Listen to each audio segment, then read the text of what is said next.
Hey guys, Mike Courier here with the Bridge City Fight Shop Technique of the Week. This week we have Keisuke Andrew in from Enso Jiu Jitsu.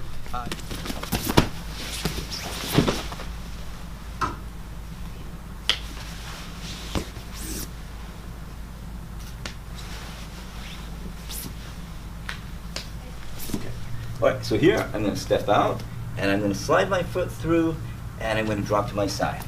And when I do, I want my shoulder to land in front of the leg and my hand is going to grab the leg from the inside right behind the knee. From here, I'm going to bring my feet up.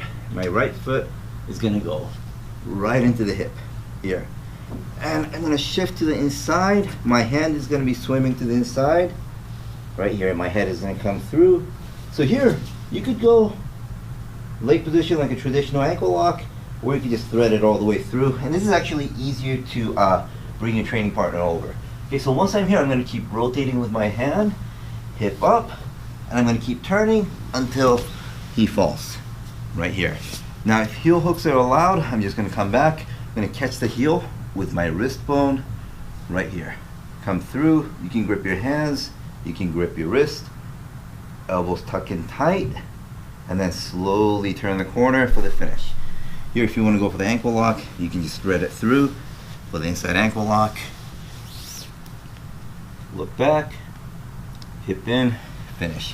If you want to do a cutter and it's allowed, you can go about midway through the leg, latch onto your hip, and this time I'm going to be up on my hand.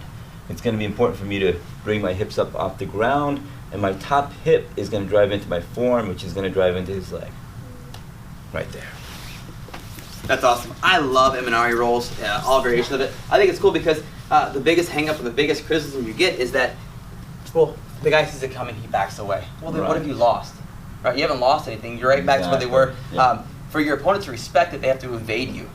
Right? So I can come right back to my feet, or I can stay on my butt. I've initiated some kind of a fight at that point, but I've got the ball rolling. Yeah. You know, and I've got so many different ways I can attack from there. You can lace in and keep it gi legal or gi allowed. Yes. You can go right into your honey hole or your 411 from there. All your entries are great from there, and it hasn't really cost you a lot. No. There are ways to bail if the person decides to kind of crowd in on you. I love that inverted kind of arms straight over your head position anyway. Yeah. I think that it's a great place to attack from.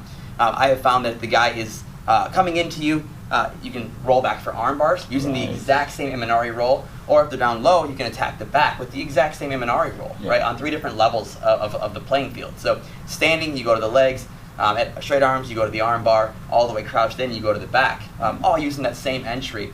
And so it might seem at first like it's a high-risk entry, but it really isn't. No, yeah, once you get the hang of it, right, and once you figure out the range, yeah. And I found that too. I found that we have students that come in and they do it 3 times. They go, oh, this is not for me.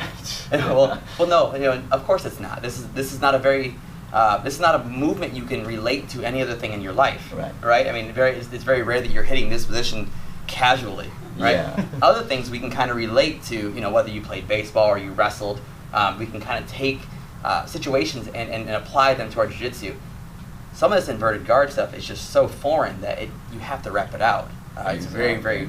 It's not going to be normal. Yeah. I mean, you know, you learn a double leg, right? Sure. And you're not going to get your first how many ever you go for, right? Yeah. You know, it's the same thing, but you're right. There's a reference point. You know, you see so many people doing it, and Imanari roll. You know, it just seems very confusing in the beginning, but yeah, once you break it down and figure it out, very effective. And I love the way you hit those pit stops. You know, you can you wouldn't do that in a real roll, but you're able to coach it in a way that we can say, hey, we're going to get here. My foot belongs here. I can maintain my range the whole time. You know, so you're constantly throwing out jabs, right? You're jabbing with your foot and you're jabbing with your arm to monitor the range of your opponent. You're not just blindly going into this. Yeah. You know, and then once your body knows the muscle memory, the entanglement becomes very fluid. Right. It becomes very natural, right? And we can keep this gi and beginner, novice, no gi allowed, which I love to have the options for that. Yeah. We don't have to always reap over and get into that ideal legless situation and finish with a heel hook.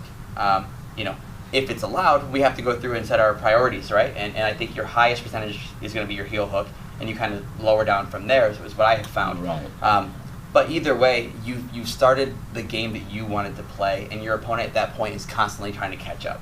Yeah, I think it's great because like if you're a white belt, right, and you learn how to do this, in the beginning you can't do the heel hook, but you can always go for that ankle lock. Yeah. And once you have that the leg lock game down, it's easy to transition from a ankle lock to heel hook. Sure.